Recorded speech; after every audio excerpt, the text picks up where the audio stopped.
So that's what Bill Maher's been saying.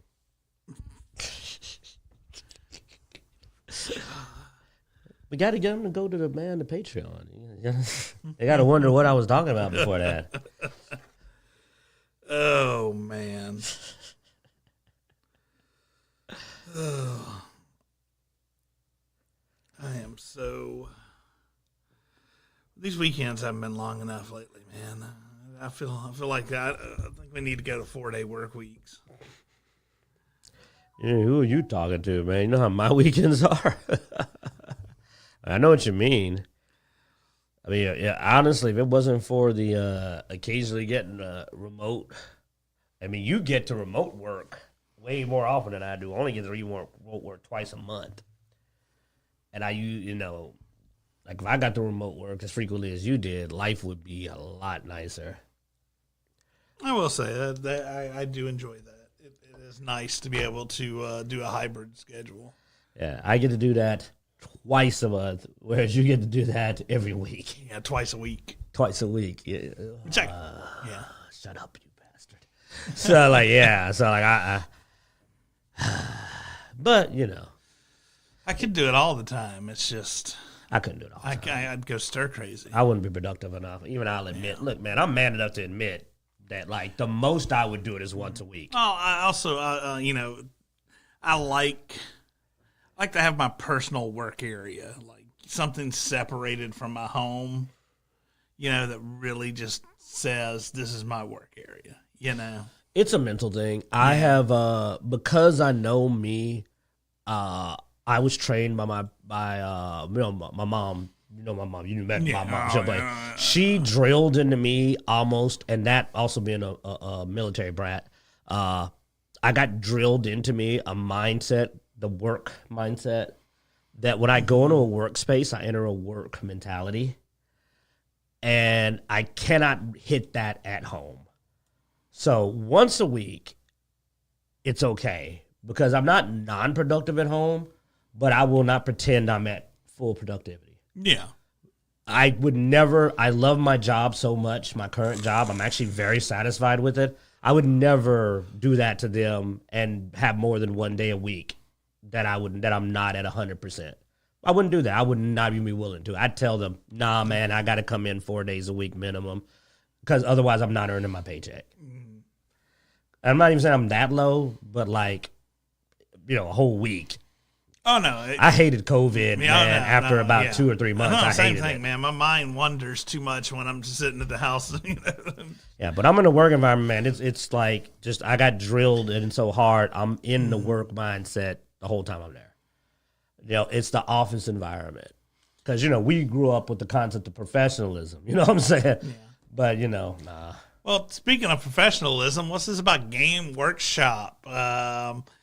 People have been feeling really insulted by them with their level of basically saying, no, you are wrong, we're right. This is the way it was. Don't read the text. Well, as a actual Warhammer 40K guy, and not the deepest, but I know the deep lore guys. Oh my God, I got friends who are like, they're the guys who read the books, read all the novels. You met my deep Warhammer friends down on the coast at Coast Con. Yeah.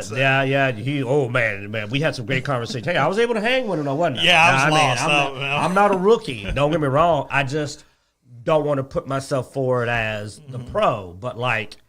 It's Saturday. My Saturday gaming group has like 3 hardcores. And the biggest thing is that Game Workshop recently decided to announce that the Adeptus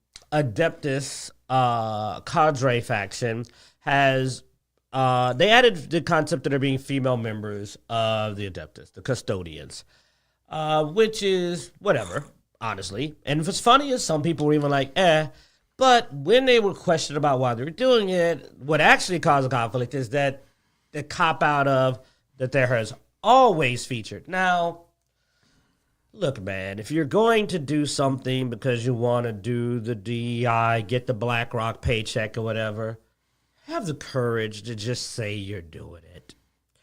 Don't play your fan base for stupid when you have a deep, detailed, thorough, and there it is. You see they're like really getting into, like when you have a deep, detailed lore. And the Warhammer universe is known to have an extraordinarily, like, this is a kind of lore where they not only explain what the custodians are in detail, they explain how they're made. Like, they go into it. Like, they tell you the biology. You know how many organs are in their body, their DNA breakdown, which family they come in, the survival rate. This is that kind of gritty male nerd fantasy science where if you go up to someone who's a hardcore fan and say, tell me everything about how a custodian is made, they'll start with the origin of the concept and they'll tell you the family lineage and they'll start with like, well, back in the beginning, and you'll get something that starts off like, and you may be sitting there and hearing an origin story and the entire history of the Empire. That's how detailed it is. When your lore is that precise, you cannot insult people and go, nah, they were always around. And they're going to be like, you can't do that. You're going to want to do that with something loose. You could do that with a light story. You can't do that with that level of detail lore.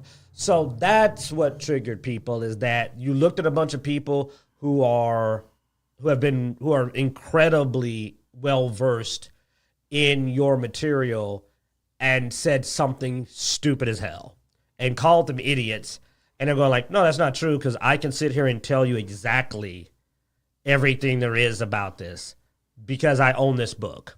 Like, here's the best way to put it. What is that book called? Zeno, what is that book called? Right in front of you. Adeptus. No. What's the first word? Codex. Yes. What is a codex? It has all the different. It's pretty thorough. It's going to be pretty thorough, isn't it? It's a codex, not like fairy tale. It's codex. Throwing me under the bus. I was. You were looking at it. I was completely zoned out of this conversation. But it's a codex, man. These books have been coming out. They're expensive. So, I mean, you can't do that. Now, look, I don't care. Because here's what's stupid to me. I don't know why they did it. There's actually a faction. Type in Warhammer 40K Battle. From what I read of this, and I'm reading through this, I will say they didn't, nowhere did it specify that they had a rule saying there couldn't be women. Basically what it was is they only had male models, and so from that point on, they only did men. And so on most of these things, because they were only doing men, they mentioned sons and men, but it didn't say there was not from what I've read here, there was not a scientific reason it couldn't be female.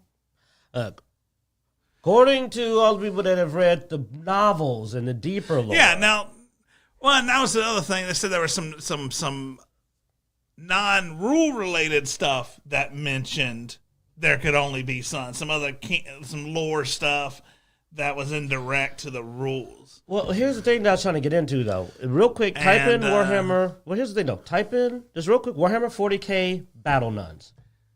Oh, God. It's just a sec. Just do it. All right. Here's the thing that surprises me about it, and why I don't care, and I don't understand why they even did it. Warhammer 40K. Well, there it is. 40K pops up. Image. Or just pull up the Adeptus Sororitas. There is actually, there are female, like, factions in the Chasserines, and they're friggin' amazing, man. Like, they're actually popular, to my understanding. They're badass.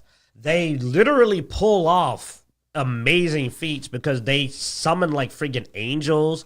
One of the stories I read not too long ago involved like one of them just friggin' resurrecting himself from the dead on pure friggin' faith. I mean, they're actually very powerful and have their own novels and lore. So it's also a case of an unnecessary move from white dwarf to just piss people off. And I think that's where I just kind of sit there and go, why are you messing with your fan base? See, there you go.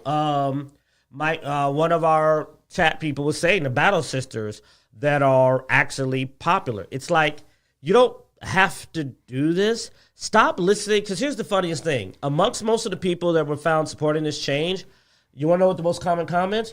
Oh, I like these changes. They keep doing stuff like this. I might start playing. They're listening to people that don't play the game. Yeah. And that's, to me, when you're an idiot. You don't need to change a male faction to include females when you have a female faction. Yeah. I mean, here's my thing. And I don't play. But I would be pissed if you try anytime. And I mean, this is not just in 40K. I've been pissed with D&D for retconning stuff. I've been pissed at other games for retcon. I hate retcons. Friggin' hate retcons because I learn the lore. When I'm interested in something, and I know 40K people who are interested in stuff are like me, I soak up every bit of that lore. I read as much as I can about it. I absorb because I build worlds around it, as a gamer. And when you retcon something, you destroy, you're tearing down the walls of so many stories and creations by retconning. If you wanted to add females, that's fine. But you come up with a reason to add them now, not they've always been there. They could have actually said that the process had a breakthrough. Yeah, or you could have had some kind of secret. We've had these females, but they've been a secret over here for a long period of time. But the veil was broken, and now here's the way you could have did it that would have made sense. As I just stated, because you don't really need to do it. They don't need representation. As just stated, there are a faction of. That's the thing. There is a representation. The battle nuns, they're already represented. Women are in the Space Marines. The women are in the faction. They're already there. Why are you doing it? But if you want it to make sense, I just mentioned the super powerful female battle nun. I think she's earned a place in because these are the Emperor's personal guard. They're the most powerful and most honored. Yeah. You know who probably deserves to be amongst them? Somebody that can resurrect himself from the dead. Wow. But they don't put in the effort. And this is the insult. This goes back to my last rant. I won't go back into it. Of you're lazy. And this is an insult to women, for once. Instead of them taking a well-made character, writing a story, and introducing a female character to this faction who is worthy, who I was damn impressed when I read about her, that should have been put in, they just said, oh, look, behind that rock, a female Adeptus. She was there the whole time. Women, you're special. Yeah. That's talking down to you. In the chat room, we have Flynn says 30-plus years of 40K lore, and now you want to change it. Then tell the fans they're wrong to correct you. Why? All the money people spent for the books and gear, don't piss off the fan. Ask Wizards. Oh, yeah, we've got some Wizards coming up, too. And Michael says, I have a personal library collection of Warhammer Fantasy Plus 40K in the hundreds. You're not even talking 5% of books are dedicated to female. So. If you're we know, but here's the thing. All I'm asking is that if you want to honor the fairer sex, our ladies, if you want to honor any minority, you just don't do it about retconning, man. That's I'm getting there. Then you're put in work, because you got to talk slow to these people. They're not that bright. If they were bright, they wouldn't have did the lazy. Hey, they wouldn't have picked up a rock and said there was a woman there the whole time. That doesn't sound like a smart person, does it? No, it doesn't. Okay. But, I mean, our audience is very smart. Well, yeah, they know. I'm not talking to them. They knew this. They were born knowing this.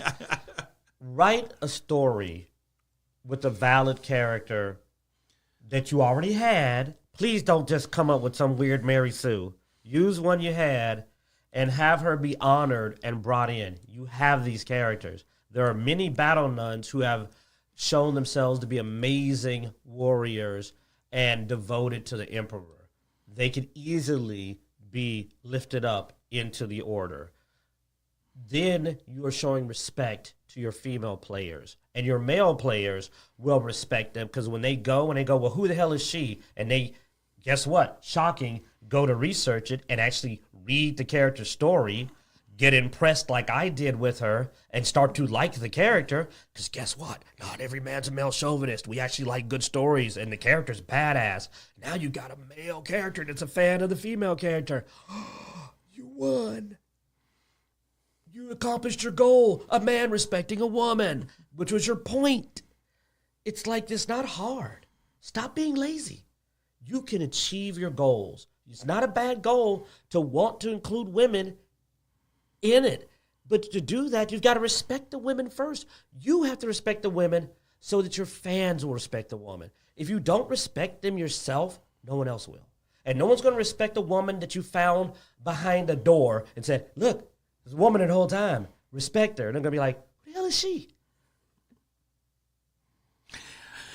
All right. Well, speaking of women, Cynthia Williams, president of Dungeons and Dragons. Who the hell is she? President of Dungeons and Dragons publisher Wizards of the Coast has resigned from her post. Oh, wow. They just found out who she is, and she's gone already. Oh, yeah. After firing, thousands of people at the end of the year so she could get a big bonus, she then resigned. She's not making a good first impression. Oh. The SEC filing reads on April 15th, 2024, Cynthia, president of Wizards of the Coast and Hasbro Gaming, informed the company of her resignation from the company effective April 26, 2024. Oh, read that line about the revenue drop. Holy crap. 40% compared to the previous year? It's up 40%. Oh, okay. Yeah, no, that's the thing. They had a really good year because of Baldur's Gate 3, the books they did with why'd she fire all those people? The Lord of the Rings books apparently did really good. Mm-hmm. Because you think you get a huge year, then you cut costs even more. That's a big bonus right before you quit. I mean, that's my guess. I mean, look, April's the perfect time. I mean, if their company's anything like companies I've worked for, you cut off your year, you look at your revenue in December, into December. Bonuses usually come out at the end of the first quarter of the year because, it takes them that long to make sure everything's calculated to see what kind of bonuses people are going to get. She takes her bonus check. Now, she would do well in the Empire. That kind of cutthroat. She would get far in the Empire. She's got the chops. Yeah. But yeah. So, and who said women can't do the same things men do? Because we've seen men CEOs doing this for years, man.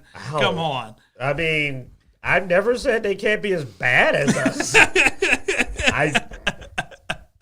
I actually hope they couldn't. I always wish they were better. No. That's not something that I wanted to ever see. I always hoped we were worse and they were nicer. The evil CEO trend crossed gender boundaries. Congratulations. I just called him the fair sex. Oh. That's not the kind of quality I wanted. Yeah.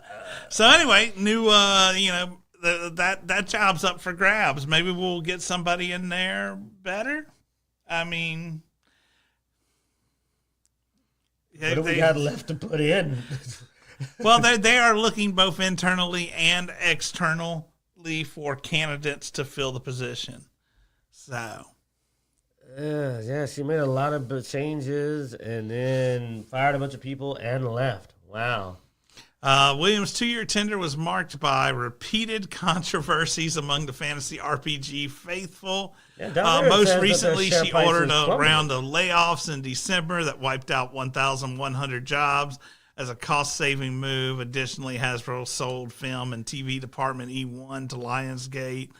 And you're saying that about WotC, but it's saying there that Hasbro's share price has plummeted during her control of the company. Well, okay, yeah, Hasbro's prices did plummet, but I think WotC's went up because of Baldur's Gate 3 mostly and the Lord of the Rings series that they had. So nothing she did. Yeah, I mean, honestly, if she's only been there for a 2-year tender, those books were already lined up, and the game, the game was already in early access 2 years ago. So, yeah, they said other than that. Oh, and also, she let those fizzle because Baldur's Gate 3 is done. Yeah. No, she probably had direct hands on why Larian Studios, had to drop the project. So, well, I mean, at least she made sure that before she left, a lot of people were leaving before her. That is so mean. That is so hateful. Like, well, before I go, let me fire as many people as I can. The relationship with Larry and Fizzle can only be seen as a critical business failure. So yeah. Anyways. Oh, Flynn said she's jumping to another company to get better pay. Like after she set this one on fire and jump ship. Well, that's usually what CEOs do. Yes, they get out while the going's good, and then they take over some other company in which they can once again ride somebody's coattails and light a match and then jump before, because I mean, you fire a bunch of people. You do those easy cut costing things that work really well for the short term, but really horrible for the long term. Oh yeah, because I mean, on top of she fired a bunch of people. We know that a lot of those people were the people who helped do Baldur's Gate 3, which definitely is part of that. Mm-hmm. So there's no recovering. So I mean, WotC's burned to the ground. They don't have the talent anymore. The people that are left are saying some of the most offensive and unconscionable things I've ever heard said. Like I've heard last time I was hearing some comments made by them, they were just outright saying, "We don't want your money. Get out of here. We're trying to get all you guys out of our gaming space." So I mean, WotC is just beyond redemption. So I mean, that's just burned all the way to the ground, and now she's bailing. Yeah. I mean, dude, I don't know what to say about Wizards of the Coast right now. Like I don't know if there's a really good point of saving for them. Like I don't think there's going to be a 6th edition, man. I think they're going to make it that far. The 6th edition's hitting. It's going to hit. I mean, that's the D&D 1 stuff, and I don't think it's going to tread water. No. I'll rephrase that. Yeah, when I say hit, I mean I don't think it's going to tread water. But it's going to be printed. It's going to publish. I think you're going to see bubbles. Then the bubbles are going to slow down, and then they're going to stop coming up. Unlike Disney stuff that is constantly getting canceled to left and right. I did hear. Oh, look, Flynn's so optimistic. He says D&D's version 6 has to save them. You can't save them. They don't want to be saved. Can't save them. Oh, speaking of saving, Disney Star Wars box office profits fail to cover cost of buying Lucasfilms. This one shocked me. I actually got fooled by Bob Iger. I believe the lies too. I thought that the movies, that Rogue Squadron and Solo and the first the 3 movies they made, at least I thought they had at least broke even. I just thought they weren't turning a significant profit. I was shocked they were in the red because they were acting like they were not in the red. KK was walking around strutting her stuff. The Force is female. And like, we're going to build a park, and man, that the old stuff's dead. I mean, she was just so cocky and confident.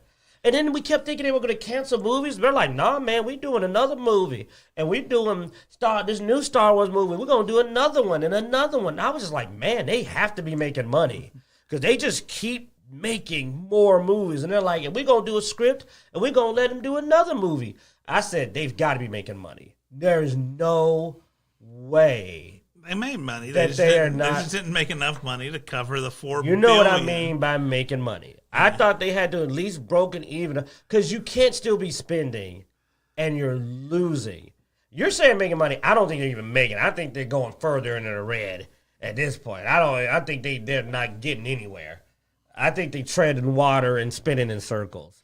But the main thing is, I thought they had started to hit that line, but Forbes covered it because this has been coming up that everybody's been saying they've been lying. Because remember, if you watch, because see, he doesn't follow the stockholder meetings.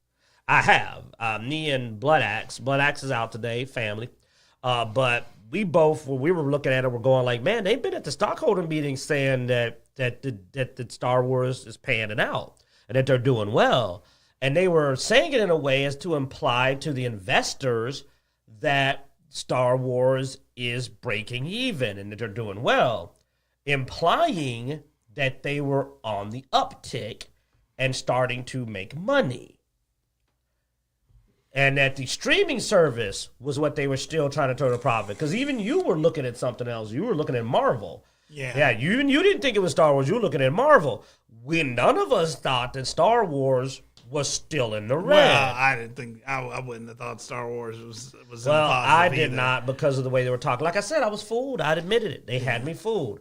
But no, Star Wars is in the red. I don't know why KK is still spending. Because, dude, the money they're spending on these movies, hundreds and hundreds of millions of dollars on movies that we know the last few movies have not been doing well, or series. We know that Boba Fett did not do well. We know that Ahsoka did not do well. We know that, I don't even remember it, the other one that was a sequel or prequel to Rogue 6 or whatever, did not do well. And we know the upcoming ones are not going to do well. So they're spending money. And we know that these series, we know, did not even make their money back. We're very confident they did not make their money back. So why are they continuing to let her keep doing projects that are clearly not going to work? Yeah, I mean, by this, they're saying that they're $2.8 billion short of covering the media giant's purchase, which was at $4 billion, which means they've only made about if they have managed to recoup $1.2 billion. They haven't even hit the halfway point. Yes. But yeah. And and that's no, and look at when they bought it. Yeah, you said it takes 5 years. Yeah, I would expect usually a return on investment, and I said 5 to 10 years. It's been 12. It's been 12, yeah. So it's not unreasonable to be shocked. I mean, ideally, you want to turn a company around to be more profitable in 2 or 3, but 5 is usually the point where, okay, this is where we know we made a good investment. At 5, if you still turned it around, you've pretty much. And to not have hit the halfway point? Yeah. Not to have hit the halfway point? This is ridiculous, man. They haven't hit the halfway point. They're not even halfway there. Now, the other question comes in now. If I sold Lucas today, no, could I make it back? No. Because ideally, you also want to be able to sell it for more than you bought it for. I don't even know if they could break even if they sold it. And the reason why is because they've tarred and feathered it so bad that anyone that bought it would have to burn every single thing before where it started at before they touched it. So they would only be buying the original material. So let's put it like this. There's no way they'd be willing to sell it and not want more money because of all the work they did, right? But no one wants that work. I would only buy. See, that's what Flynn said. He would only want the original IP. I would too. I would only want the original movies. I would refuse to pay you for your sequels or your series. I would literally say, I want only the original. And heck, I might only want the original 3. I might not even want the original 6. I might be like, I want the original 3. And I'd be willing to pay you 2. And you know why I'd be willing to pay you 2? Because you don't really have a choice. Because I also know you're desperate. Yeah. I mean, here's you're desperate. You had 4 franchises out of Lucasfilm. American Graffiti, which they've done nothing with. Oh, yeah. Star Wars, which they've pretty much destroyed. They burned Indiana Jones, which they destroyed. And Willow, which they destroyed.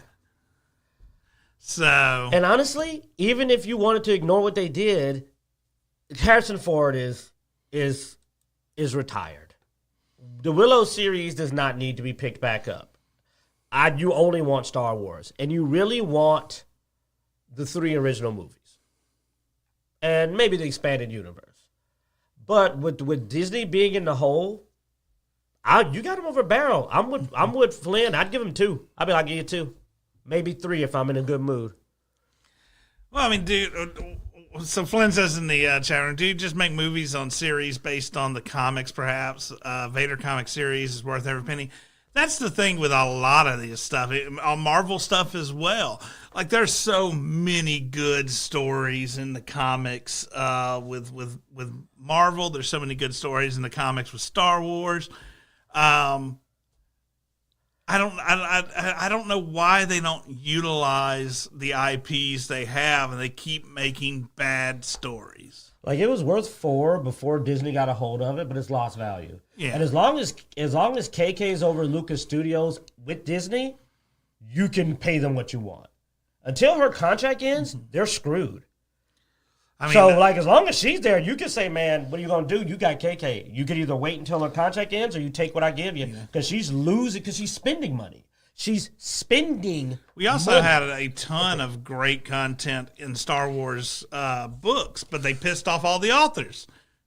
So, I mean, by making them non-canon and then not wanting to pay them for shit.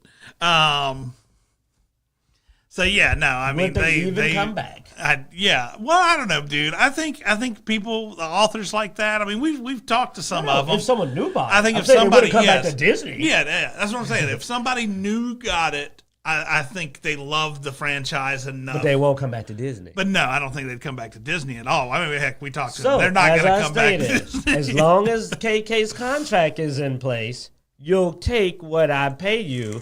Or you'll let her keep spending your money, this thing is, you got to understand, KK is an actual negative. She's spending money. So the longer you wait, the more it's going to actually cost you later.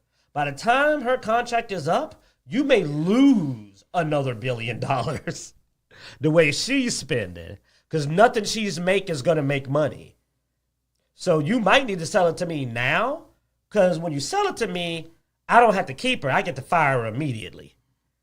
But if you don't, you got to put up with her. And she's going to put out another movie where, I don't know, the Jedi start, sending Sith to concentration camps or something weird, and lose you even more money, Yeah.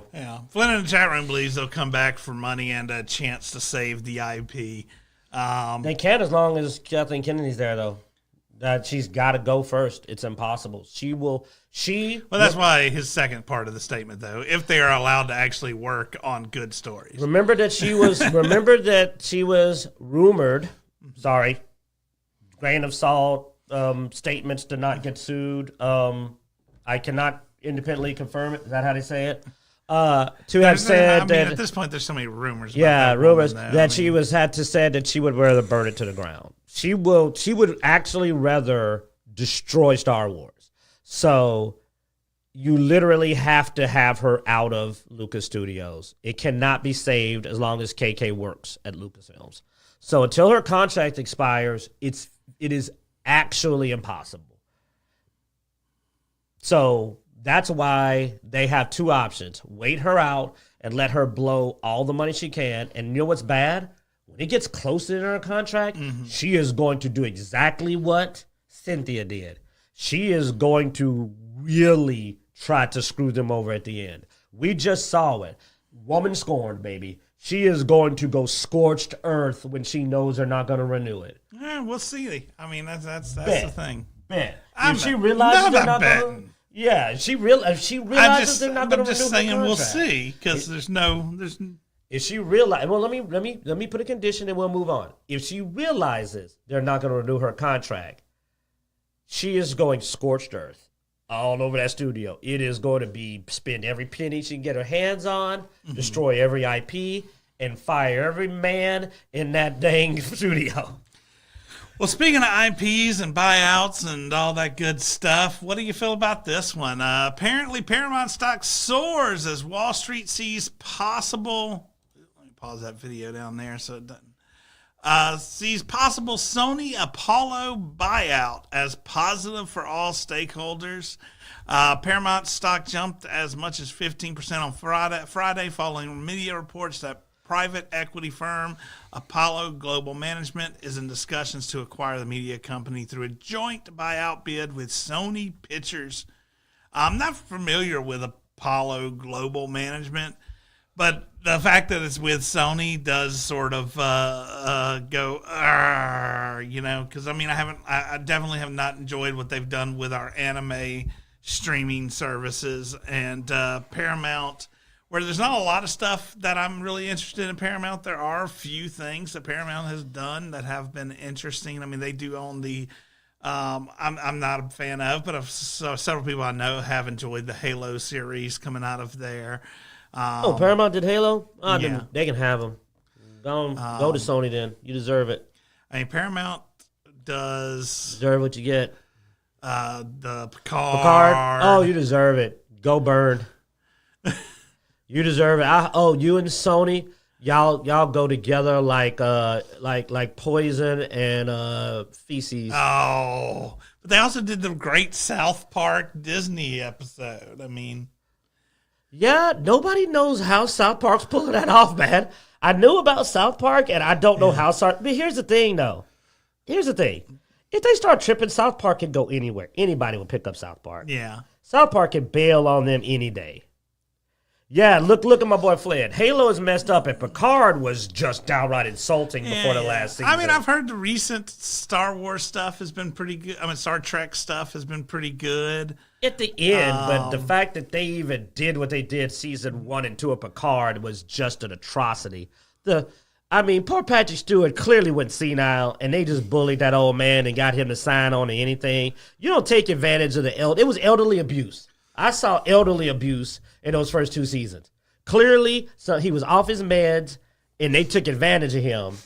And finally, his caretaker came back for season 3 and got that man some judges. Oh, Michael, you've watched the show enough to know Q. Yeah, he's being funny. He knows me and Sony. Now, I will say Tulsa King. It was not bad. I somewhat enjoyed Tulsa King. So was the live action Spider-Man. But then we got Morbius and Madam Web. So Stellar Blade is an amazing looking game, but Spider-Man 2. So I don't know. Sony's all over the place, dog. It's strange. What'll happen if they get Paramount is it'll be crappity crap, South Park, Disney episode, crappity crap. Now, here's what I'll give Sony. They do hit. It's not all misses. Yeah. I'm man enough to say that now. They do hit. Yeah, no, They're not Disney. we've enjoyed Disney's all misses. Yeah, they had Spider-Man, which we enjoyed. Several. Every one of the Spider-Man live action movies was at least pretty good. Yeah, and I mean the Miles Morales Spider-Man. I think that was Sony. The first one was really good. The second one was okay. Yeah, hopefully the third one will swing back into quality. Yeah, the same quality because the second one wasn't terrible. Just a couple of dumb ideas in a good movie. Couple of dumb ideas, but like you said, I mean, honestly, and when it comes to, we used to bitch about the level of censorship that Sony has had, and Xbox has been actually trying to outdo them a bit on that. Then Stellar Blade came out, and they did not go. They let Stellar Blade came out, and Stellar Blade's main character is bootylicious. He's being blunt. I haven't seen a character like that in a long time in a video game. I was shocked that she's out on PlayStation and that they didn't add their own special censor bars, as crazy as PlayStation is. So like I said, you never know with PlayStation. And hey, you know what? In this day and age, as sad as it is, 1 out of 10 is something. It's better than Disney where it's -1 out of 50. I just don't want to see Sony with a full-on streaming service. At least it's not Lionsgate, one of the better studios. It's Paramount. It ain't one of the studios I'll miss. I won't miss Paramount. Yeah, I mean, I've already canceled my Paramount a while back, but I was sort of more happy, I think, when I thought, was it HBO that was thinking about buying them for a while? It'd have been better if it was HBO. Well, I mean, everything's better if it's not Sony. But yeah, so we'll see. But yeah, supposedly that caused a pretty big stock increase. So people have some faith in Sony, I guess. I'm just amused they bought it because last time we Well, looked, they haven't Sony done was, it yet. we were looking. Sony was having a little bit of this problem. I'm still amazed they keep spending because well, that's the one division of Sony. That's the thing. Sony has so many divisions. They don't want to go the way of Disney, and we find out they messing up. They say, they fire a bunch of people and CEOs start quitting on them.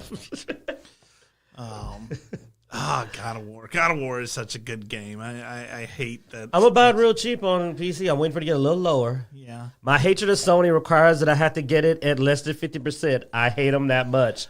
Yeah. I got to get it at 40%. I mean, the spring sale had it at 50% off. So they've been fucking up. I went down to 40. I'm a hateful person. I was at 50 before some of this recent shenanigans. Now I'm down to 40. And Q's a man of his word. I'm stubborn. You know I am. I'm down to 40 now. They get the act together. Summer probably get it down there, man. Now Stellar almost got it back up to 50, but then they started acting up again. Yeah.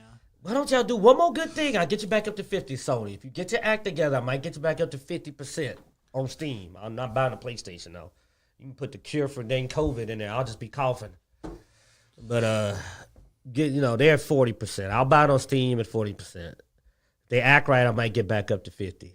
You got to have a bottom line, Zeno. You got to have a bottom line. More layoffs with this company is just laying off because they got layoffs before they got sold. Now that they're sold, they're getting more layoffs. Hey, I think they did the layoffs. Now Take-Two did the layoffs. Yeah. Apparently also canceling some games, trying to tighten up that income. Ooh, that ought to hurt you there, man. What's that? Michael's got God of War, but never played it yet. Oh. Honestly, I tried playing the previous God of Wars, and I only played them a little bit. I actually own the early ones because I got them for cheap back when I had PlayStation. 40% or less? Oh, way less than that. I paid like $10, I think, a piece for them. I love it when Sony doesn't get all their money.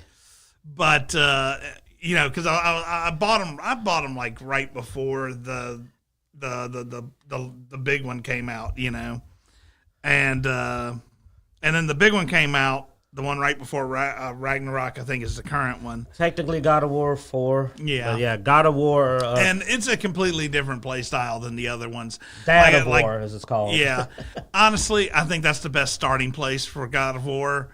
Is this the fourth one? It's its own story. You don't have to play the previous. Yeah, it's easy to just go, all right, he's been through some shit. Now he's here. I played God of War 1, 2, 3, and the others because I started back before PlayStation pissed me off. Yeah. I haven't played the other one because they had screwed up by then. And like I said, I'll get it when it's in my approved range. But Take-Two knocked off 5% of its staff. Yeah. Another cut. And I'm really hating that the gaming industry is getting hit like this, man. It's getting pretty bad. I'm starting to just feel for the gaming industry. It's like you really do need to go start an indie company because they seem to be the only companies that aren't mass firing. All the big gaming companies are tossing people, and what caused this to be a big thing, the main reason I grabbed this article and sent it over, is they're about to put out Grand Theft Auto 6. And if you're not aware, Grand Theft Auto is possibly one of the best-selling game franchises in the world. It is literally one of the most well-known games. This game will be a billion-dollar seller. Guaranteed. It's the Grand Theft Auto. It's the game that's made headlines. It's the game that the Republicans know the name of. It is the game. It's going to make all the money. Why are you firing people? The Republicans know the name of? You don't remember? They always pitch a fuss every time it comes out. They always do. It's always going to be your game's too violent. But don't be stupid. We grew up doing that. It's always there's always an ESRB kerfuffle. The torture scene in GTA 4. the guy being Eastern and GTA. Don't make me go down a list. Well, no, there's always a kerfuffle every time it comes out. But it's not a Republican exclusive thing. Well, all the people who bitch about game violence. But whatever group. But either way, it's usually some on the both pearl sides. clutchers on either side of the fence. The point is that it always mainly gets into the non-gamer circles. Bully was awesome. Bully was also, and Bully also was basically GTA for teens, high school simulator. But the thing is, GTA is a massive franchise, and you're about to make a huge profit. You don't need to terminate people. That's the point. And this termination is just to boost the profits more, because it literally comes out, I believe, this year. It's about to be a massive profit. Why are you firing people? So a lot of people were pissed because they're like, it's this tactic. For some reason, there's this really popular tactic right now in the gaming industry, whether video games or tabletop, to push up your stocks and profits by just firing a bunch of your people. And it's a sickening practice because you're not firing them because they're doing anything wrong. You're just manipulating your numbers. And that's just detestable. Because the reason you're literally doing it is because you're doing well and you want to push them up higher. So you're almost punishing them for being good at their job. It's like, man, this quarter's doing really well. Look at our numbers. Yeah, you guys did do really well. If we push it a little bit more, I'll get a big bonus. Let's fire 5% of the company. Bam. And you're like, wow, we got so close. We did so well. We got just to the point to where a little bit more was able to give the CEO a big bonus. So now a bunch of people got fired. That's messed up, man. You're supposed to reward your company for good work, not punish them. Am I wrong? I mean, ideally. So it's a bad practice. I don't like it. Yeah. And the terminations are unnecessary because they're about to make a huge amount of money. Call me back. Come back to the channel if I'm wrong. But GTA 6 is going to make all the money. It's going to be used. The pre-orders alone are going to be massive. And those people not only are not going to get their bonus, they're fired. And so I find it detestable. I don't think it was necessary. I believe it was bad faith practice, and I disapprove. Y'all know I've said this before. I believe people need their jobs, and termination should be the last course action, always.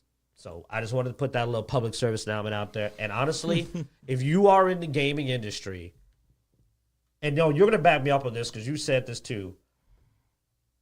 Remember when I told you about a game I found and I said, hey, dude, we need to check out this RPG. It's an indie game. And what did I say about indie as a tag on a game now?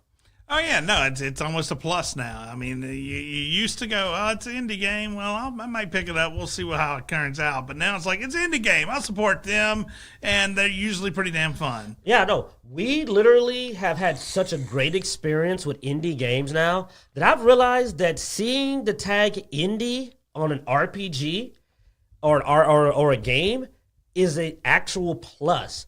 I have a higher optimism because an indie game is likely to be better, and I mean that. When we see indie, because he'll do that, he'll be like, "Hey man, check out this new indie multiplayer game. We need to go look at this because indie games are better than AAA." But yeah, so instead of competitors actually picking up these people that are getting laid off, they're becoming their own companies, and that. Honestly, I think that's pretty cool. I'm looking forward to. I mean, the thing is there's no guaranteed check as an indie company, and that's a scary thing. And so a lot of people who are doing this, jumping into these indie companies after getting laid off, brave people because, indie, as cool as it is, it's also a scary thing. Yeah, but in a way. AAA is it does have a guarantee. Well, yeah. Well, that's practices. I mean, and that's probably why you see as many indie companies popping up now is because you used to get on with one of these large companies because you were going to have a job tomorrow, and now they're just so quick to fire people. You might as well go indie almost. So. But indie is a better guarantee of quality now than AAA as a tag, and I mean that with all of my heart.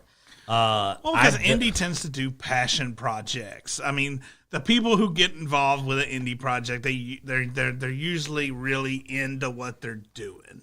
AAA games are so dedicated to screwing you over that you have a better chance with an indie company because the AAA game wants to screw you over.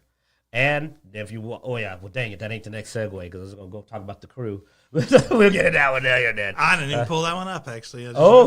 Man, dang, you forgot about that big screw over. Well, go ahead and jump into that one. Oh, well, and I'll pull it up. Yeah. Well, I was trying to segue into the crew, if you don't know about it, which my memory of the companies involved isn't perfect, so now we got to get that going. It's Ubisoft, isn't it? Ubisoft? Yeah, the Ubisoft. Which, if you don't know, we all talked about a while later back about Ubisoft and its long-running concept about its online games and them, pulling games, basically cutting off servers and removing your access. Well, and you remember them once saying about them saying you need to get used to not owning your games? Well, man, Ubisoft, don't play. They went a couple of steps further, as per our article here. Because they not only are shutting down servers, but apparently they're going the extra step in pulling licenses. Now, I don't have all the tech details because our resident tech guy here, Zeno, is more aware of the online licenses and how they work. But I'll give you the rookie's understanding. For understanding, they're basically making it where you can't even play the games after the servers are down. Tell me how that works, because you understand how this works better than here's me. One of the things. So I actually did reinstall Uplay because of this, because you had mentioned it earlier during the week. I just, it slipped my mind. Well, you're the tech guy, so yeah, I don't know this. And so basically, what they removed my, I don't remember my email now. I just logged into this yesterday. Well, you walk them through it if you can't get in. But anyway, so basically what it is they're going through, if you have it through the Uplay, which they require you to have all this stuff through Uplay, and you have My Games and everything. Yes. And they're removing it from your library, so you can't reinstall it or anything like that. Wait a minute. Okay, I understand if the server is down, I can't play on their servers. I noticed that happening. But if I have it installed, I should still be able to play it because it's just not their servers. Yeah, and I don't know if they're uninstalling, if it's installed, but basically from what I've understood, like here where you have library, which is all the games that you've played, and you can download, they're removing the crew. 'Cause I think I actually played the crew, so I don't see it here. So that's what I was confused about. Was it merely they making it where like I can't even download the game anymore, or were they making it so I couldn't even play it if I had it downloaded in my library? I think if you have it downloaded, they're not going to uninstall it. But I think if you ever uninstall it, there's no going back. Why not to downloading it? Like I should still be able to download the game. Because Yeah. So I can't even play it offline anymore, is what you're saying. Now, here was an interesting thing I actually saw when I was looking through the games here. They talk about their classic library, their classics, and I did notice on one of the pages I saw they actually listed the crew as one of the classics, and which is sort of funny because it's not in their library anymore. All right, well, let's go back to the article. Let's see if we can find some more there if we're not sure. But basically, they went an extra step further. Normally, when the servers are down, it usually means you can't play the game online anymore. But a big stink was raised by people because of them affecting your access to it through the library, which is, to my understanding, to some people, invasive. Hit the article and let's see if we can find out. Jump over for me real quick. Yeah. But we need to answer that question so we know exactly what it says. Connect accounts revoke the license to access the game. So you're not having to access the game, according to reports by Game Rant and others. So they can't launch the game. Which basically means, if you launch the game, it's going to say you are not licensed to play this game. Because that's another part of the whole Ubisoft thing. I've actually had this bugged on me before where I've tried to play a game I had license for, and it tell me I didn't have license for. So know this. That means you can't even launch the game anymore. So from that what means this you is can't saying, you launch it cannot offline. launch the game. Whenever you launch the game, because you have to be connected to the Ubisoft store, and the Ubisoft store contains the games you are licensed to launch, once you launch the game, it would tell you don't have the license for this anymore. So can you play the game? No, you would not be able to play the game at that point. So you no longer can play the game? Yes. Even if you're not playing it online? That is what this is showing. So they went an extra step and not only... here it is right here. This is the type of message you get. You no longer have access to this game. So they not only took the servers, but they went and removed your license to the game you purchased altogether, so you can't even play it. It'll load the game, but then it'll go, no, you can't play. Okay, then there you go. So basically, that's what's causing the conflict because and that is different from just the server being down. I'm assuming because the server just means you can't. I'm imagine playing like with other people, right? Like you can't play the server online. means you can't play online. But with the license off, that means you can't play the game anymore, period. They basically took the game away from you. That's what this shows. Well, then there you go. Yeah, I saw it. I saw the offline. I just saw it. It was in the article. It said, with offline. So, okay, that's what I was trying to confirm, so I would not be wrong. The crew is online. Well, it's an online-only racing game. Because they said some people said they plan to set up private servers to play the game. Yeah. So basically, this made it so you don't own the game in any form anymore. They made it so that they literally took the game completely away from you, license and all, which is essentially the difference between, like I said, the servers are down and somebody saying you never bought this game, and we're not acknowledging that you ever bought this game. The crew fans are slowly making the game playable again by creating. Well, I mean, can they? Because now they took the license. Is that why they did that? Well, I mean, you could probably hack the license file or something so that it is still. Well, I'm not, and I don't blame them either. But they're probably going to go after them. The offline server team at the crew has been able to get into the menu. Are we allowed to cover that? Because that's probably technically. I mean, we're not doing it. Yeah, I don't care. You're usually the one that cares about that stuff. I'll give people links straight to go sell the high seas. You know, I'm crazy. But I'll start dropping links. But all right. So anyway, but basically, Ubisoft has went that extra mile. Like, put your servers down, fine. But going that extra mile as to basically try to make sure you can't play the game. That is a big difference between we're taking down the servers. This is no longer fiscally viable for us. And going, we want to make sure you can't play this game. Why? Why? That's not costing you anything. That's not costing you anything. We paid you for the game.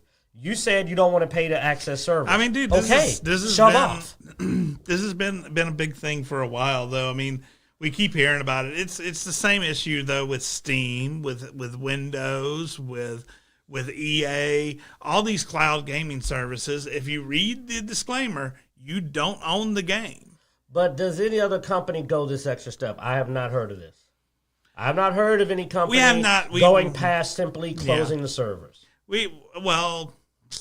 Except Nintendo, yes, obviously. I mean, we've seen games get removed from stores. But if you bought the game, you would still be able to install it usually. Yeah. Now, from my understanding, though, from reading this, the crew was online only to begin with. So if you don't have the online servers, you can't play the game. Then why did they go this extra step then? They didn't need to. Why did they go and put this license block? See what I'm saying? This is an extra step. I mean, the thing is, you could. Yeah, it's an extra step, but at the same time, it's a useless game. Once the servers are down, it's a useless game. It's like if you took the servers down for World of Warcraft. World of Warcraft is an online-only game. There is no single-player World of Warcraft. Well, they didn't move on. Why are you putting extra blocks down? So you see what I'm saying, though? I get you, but also it doesn't really. It's neither here nor there because it's not a game that is usable. I mean, I bought the license though. License is mine. License is mine. My license is just my receipt for my purchase. I mean, basically, the reason I would think that you throw the license thing is to exactly stop what these fans are doing and making the offline servers. Why? Why do you care if I'm doing offline? It ain't costing you nothing. Possibly they want people to buy the Crew 2. Most likely. They will. Make a Crew 2 then. They have a Crew 2 already. They have a Crew 2? Yes.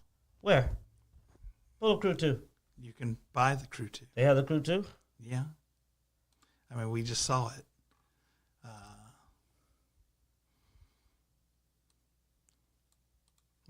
I don't have it pulled up, but anyway, it's in their game library. You see, that doesn't even say anything. That means that's what they're doing. They're trying to force people to buy the Crew 2, huh? Yeah, you have the Crew Motorfest and the Crew 2. So in other words, what really is the problem is the Crew 2 sucks. Yeah, there's the Crew Motorfest. And it sucks. I bet you that's what. So the real situation is that the Crew is better than the Crew 2. The Crew 2 sucks. So they're trying to force you to buy the new game. No, now you've solved it. Why didn't you say that from the beginning? There it is. So, look. If you, let me share this. If you look at that tiny corner up there, you see the Crew is still shown in the image right there in the corner. So the real answer is that the Crew 2 is clearly inferior, and everybody's playing the Crew 1. They want you to get the Crew 2, so they're trying to force you by... No, thank you. You answered my question. I don't know why you kept evading it. That's the real answer. They're trying to force you to buy the Crew 2. And to do that, they're stealing the Crew 1 from you to force you to buy the Crew 2. There we go. So, yeah, you have the Crew Motor and the Crew 2. Oh, wow, look at that. The Crew 2 is also expensive as heck. Well, I'm looking at the special edition. Oh, crap. The Crew 2 is monetized as hell. Well, and so is Motorfest. And Motorfest. Motorfest seems to be even Notice more the Crew 1 isn't. So, that's why nobody's playing it. Look at the monetization. So, there's your answer. I'm sorry, everybody. We thought there was a deeper meaning to this, but it's just the usual Ubisoft greed. They monetized the heck out of the sequels. Nobody wants to play them. So Ubisoft said, we're going to literally steal your game from you, and we're willing to go so far as to rip the game out of your library in order to do it. So, yeah. There Yo, ho, ho. All right. For me. Yo, ho, ho. Let's see. Last of our game news. This one is... You'll always remember this as the day as you almost caught. The Kingdom Come Deliverance 2 will be twice as big and more diverse. Now, this one it threw me for a bit because I enjoyed Kingdom Come Deliverance 1. I know Q did not really care for it too much. I did not care for multi-person combat. The game did not play well on controller. Mm-hmm. I loved the one-on-one fights, and the immersion was amazing. I actually like a gritty survival game that also is an RPG, and very many aren't. I like the little details of what I was wearing, needing to clean and eat. I spent a lot of time in the immersion. I really did. And I went to, I told you, I went to the tournament, man. I just played the tournament constantly. Problem is, I couldn't fight multiple people because the target switching, I could not get it down on a controller. And he was like, dude, you just do this. And he was describing how you did with a mouse. And I'm like, that's not how it works on a controller. And whenever I got into multi-person combat, it was a nightmare. But I played like about 80 hours. It was just one form of combat was a nightmare for me. And unfortunately, it did prevent me from completing the game. But yeah, so I was like, oh, twice as big. Wow, cool. More diverse. What do they mean more diverse? Because I totally missed the big thing that apparently there was like, while we were all playing Kingdom Come Deliverance, enjoying the medieval low fantasy RPG, that people were bitching because there was no black people in medieval Bohemia or whatever. Man, I didn't even notice because, why would we be there? I mean, and by the way, I'm glad I didn't see black people. Now, Zeno, you're not a coward. Tell them why I wouldn't want to see black people in Bohemia.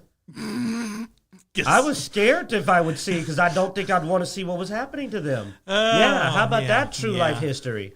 God, thank God I didn't see any black people there. I don't want to see what would be happening to them. But the new people that are making the sequel to Kingdom Come Deliverance says, chief among the additions to Kingdom 2 Deliverance will be more diversity. Naturally, in a place like this, people can expect a wide range of ethnicities and different characters that Henry will meet on his journey.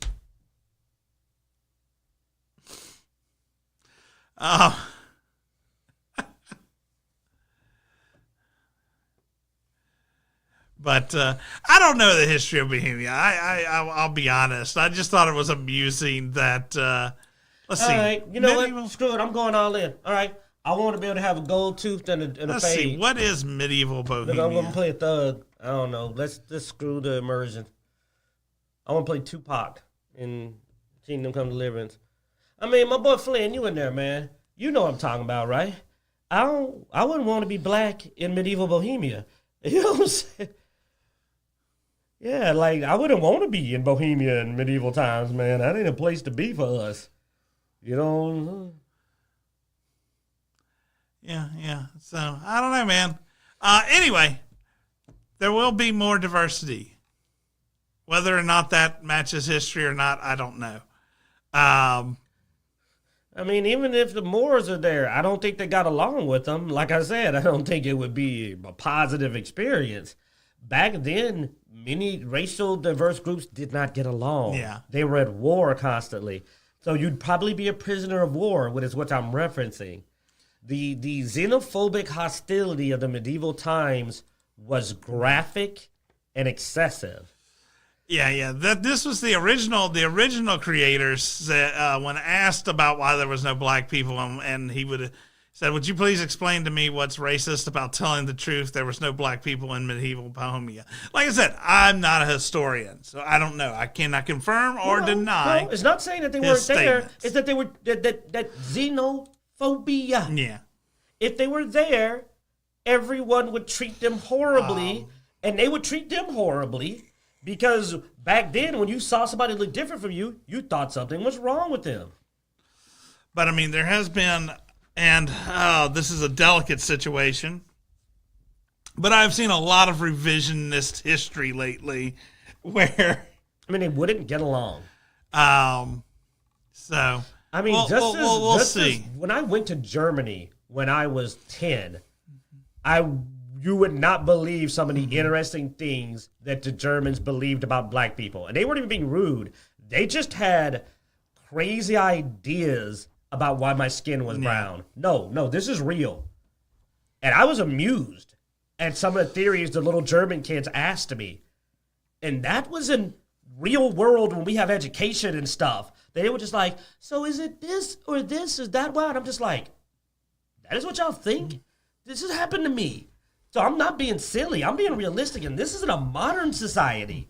So I can't imagine what you would get, the dialogue you would hear as a Moor in medieval Bohemia. I'd be like, why you like menthol so much?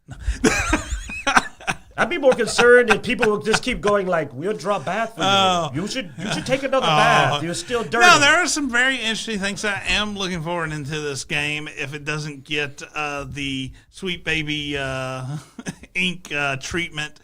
Is a reputation system where NPCs react to players' habits, the introduction of crossbows and early firearms.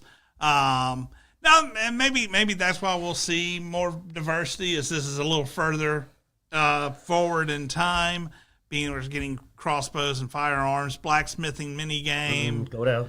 Overhauled combat to be more approachable, but still realistic and crunchy. I just hope more controller friendly. If they can make it more controller friendly, I'd love to get back into it because it felt like it was meant for mouse and keyboard. It did not feel very controller friendly to me.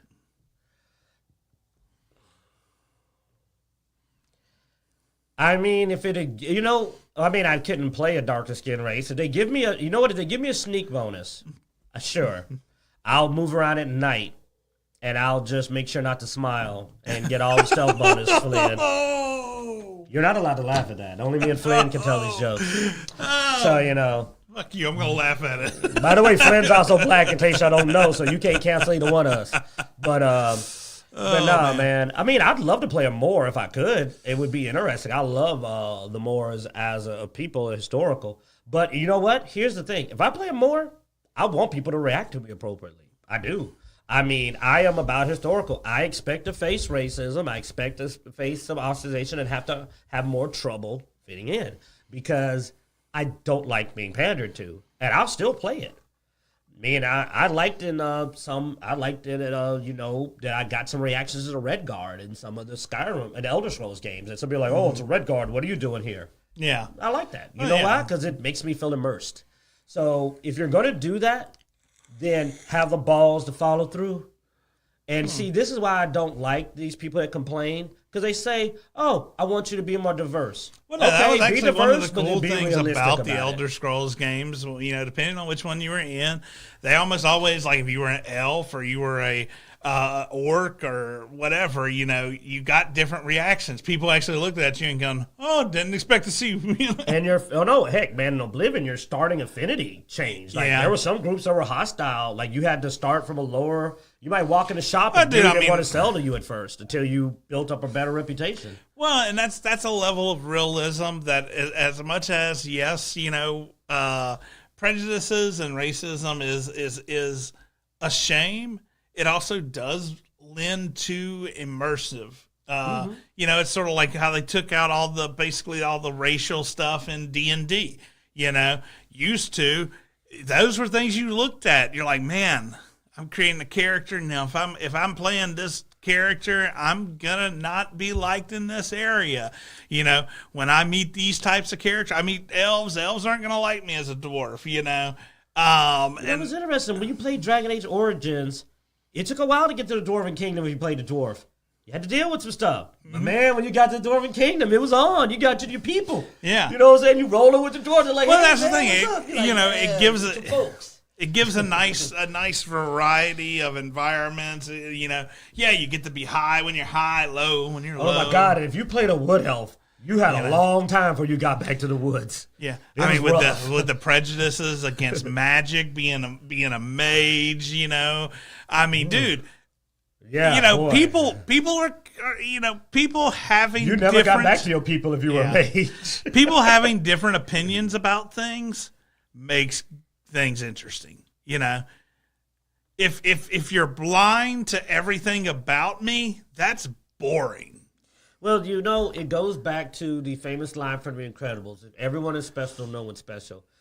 What's the point of even putting diversity into the game if no one's going to react to it? If I play a Moor and no one acts like it matters I'm a Moor, then why does it matter I'm a Moor? Yeah. Why play a black character if no one cares? Well, I might as well just play a white character. One of those neat things is those games allow you to earn the trust. Yeah, I mean, dude, that's what made that's what made Drizzt so epic. Drizzt is a dark elf on the surface. He is hated, but he creates a name for himself where it's like, oh no, to the point where dark elves are going, no, I'm Drizzt. Yeah. Dude, the epic moment is when people see a dark elf walk in and go, wait, are you that Drizzt? Oh, you're Drizzt. Yeah, he's the one, he's the hero, Drizzt. And you're like, wow. Yeah, don't say he's one of the good ones. He's the one good one. It's worse. That's worse. He's the one good one. That's like, I never knew that could get worse, but it was like, cause he's the one good one. But actually, yes, the fact that you could earn the trust of those groups and actually create racial harmony, something that some groups don't seem to understand the concept of in today's world, was actually the fun part. It was actually like fixing and stopping the negativity was the whole point. And that's why I would love to do it. I would love to play a Moor who changes attitudes. That's fun. That is very fun to earn respect. And the harder it is to earn, the more value it has when you earn it. Because working for something is good. Speaking of fixing negativities, I guess we gotta do this. Let's twerk to destroy a monster. First, why you hate this, the Doctor Who angle. All right, y'all get ready. How much time we got? We're way over time already. I mean, we're past time. I ain't got nowhere to be. No, man, this killed me. This, yeah, you suffer on this too. That we're gonna talk about. But yeah, no, he's killed for a different reason. But yeah, I I don't really want to talk too much about this. I mean, damn. Read it to him. You can do the Doctor Who. I know. He just wants a dance scene with the Doctor. Doctor For this, I'm gonna need his help. that destroys a monster with twerking. I mean,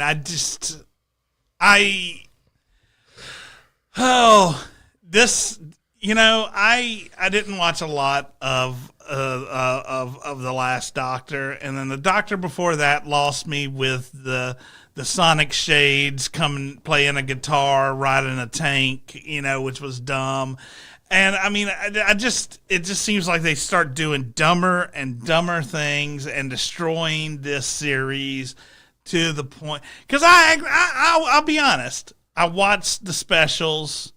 You know, where Cootie was introduced. I watched the Christmas special, which wasn't that great, but I was like, I'll still give this series a chance. But after I read this, no.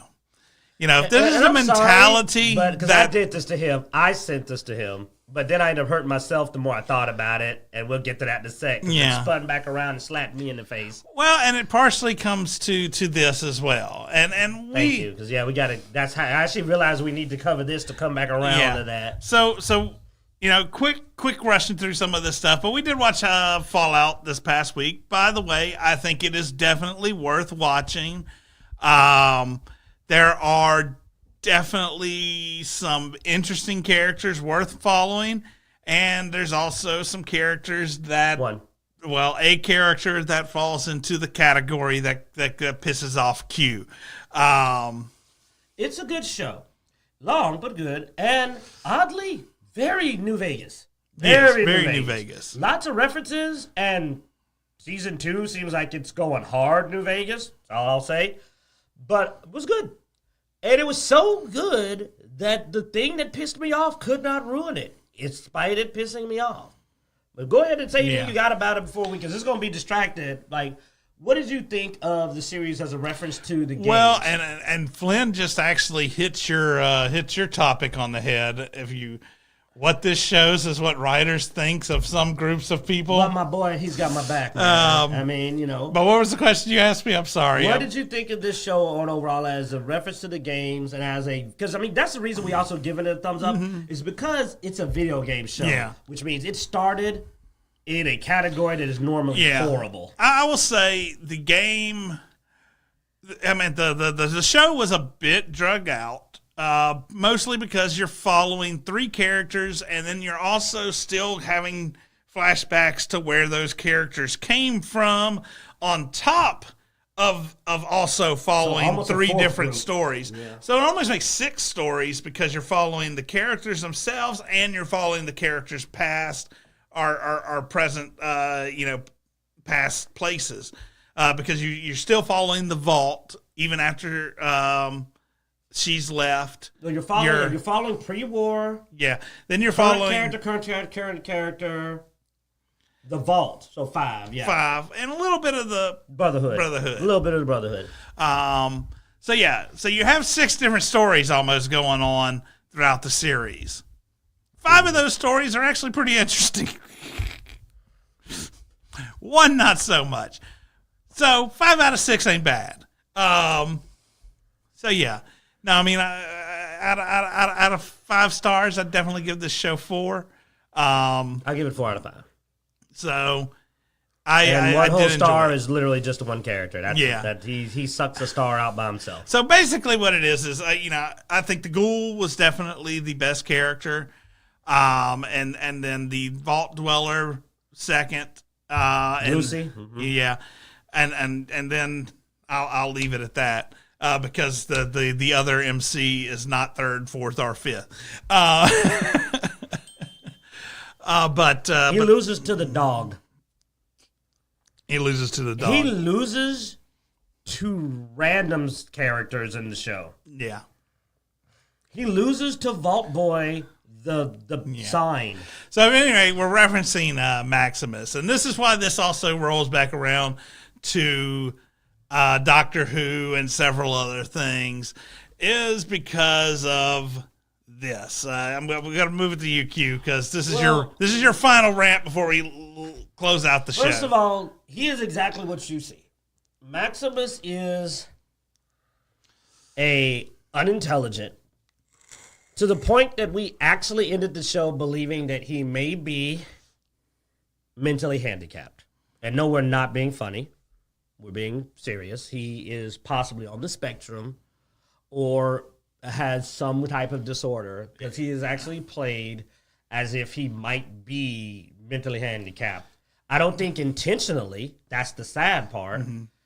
He's just so poorly written. I mean, at the that very, he is convincingly coming off as that. At the very least, a strong case of PTSD. Yes, to the point that it seems to have caused some kind of major mental problem. Mm-hmm. He is completely devoid of morality to a point that when they tried to do his redemption arc, it utterly failed.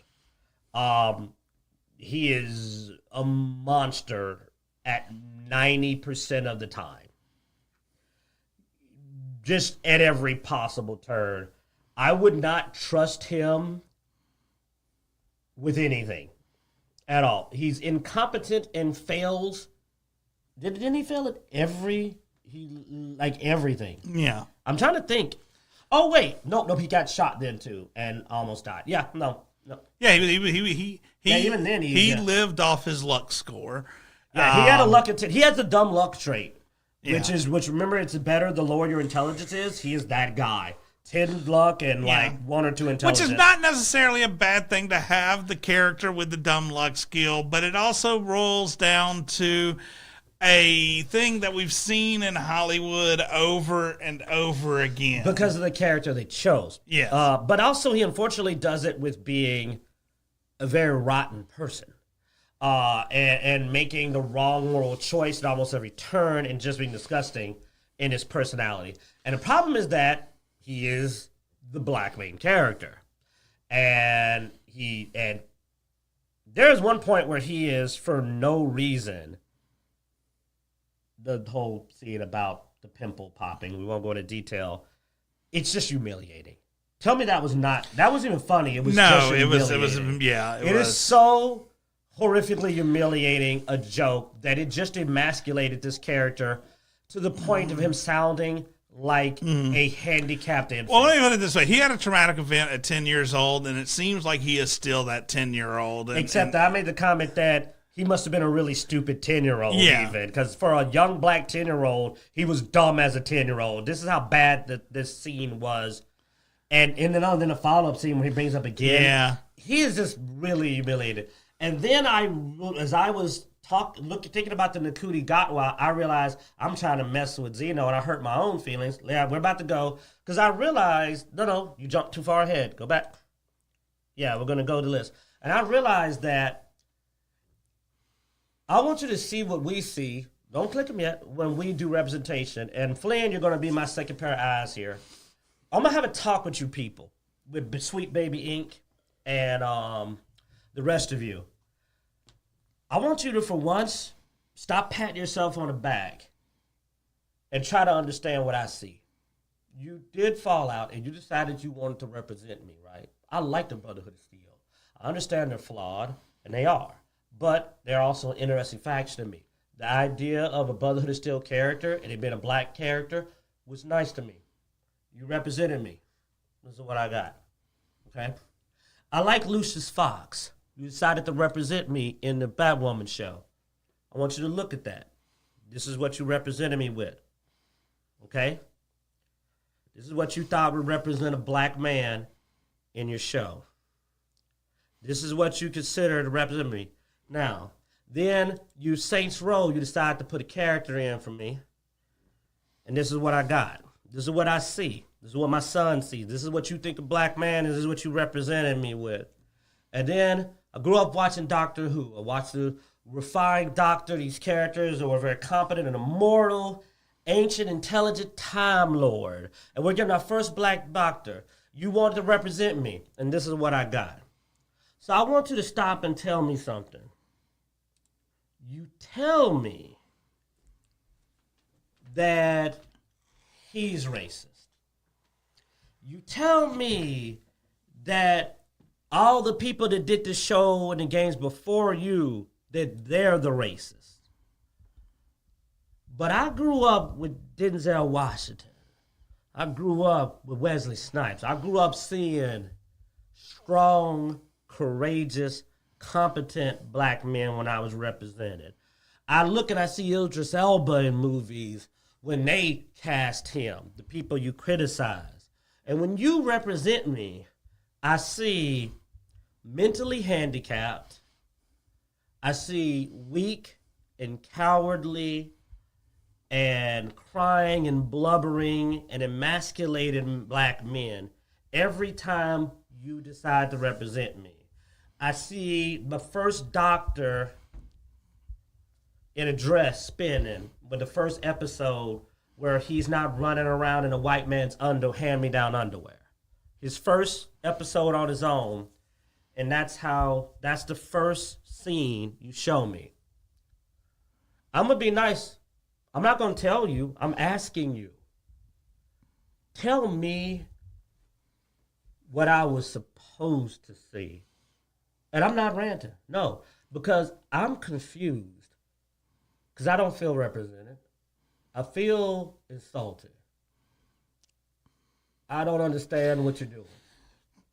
I don't. That's what I saw.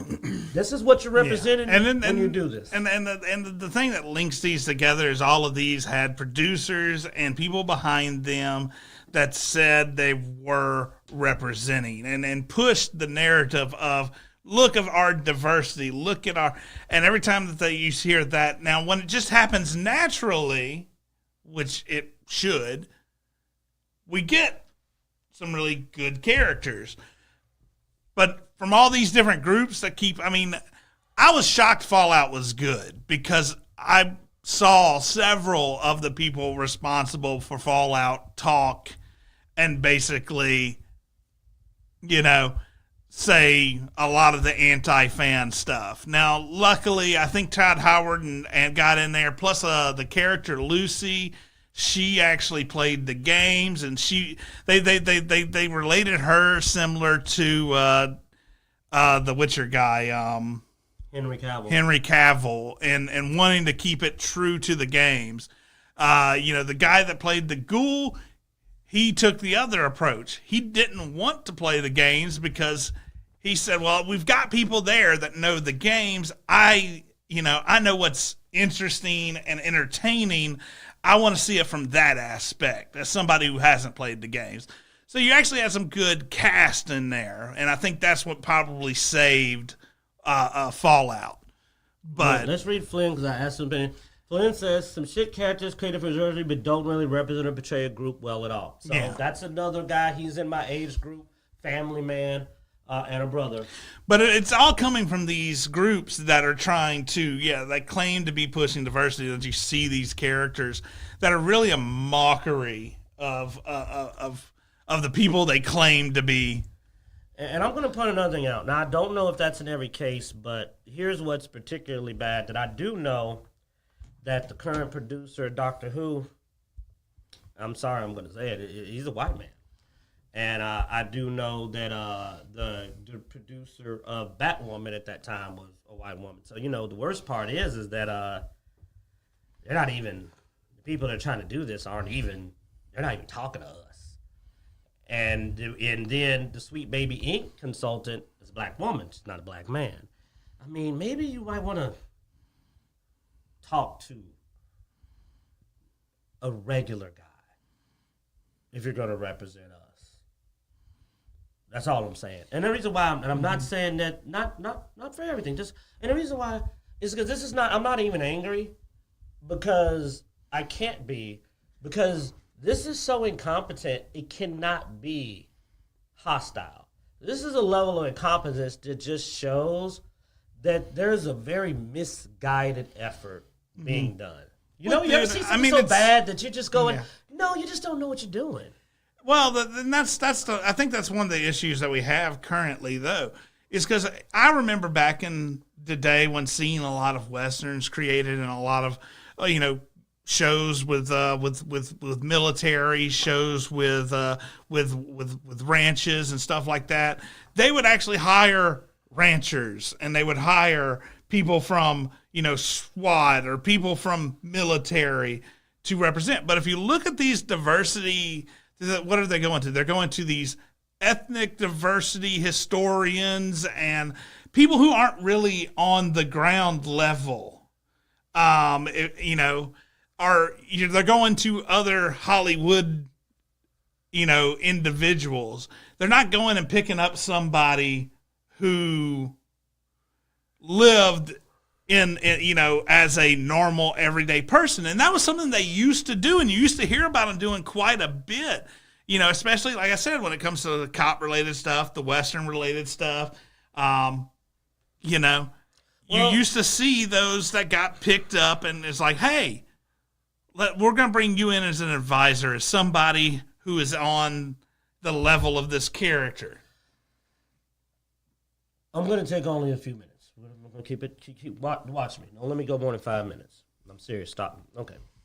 There is a history, a racial history negativity of a negative portrayal of black people that was traditionally done in order to reduce the intimidation factor of black men, where they would take them and you would make them less scary.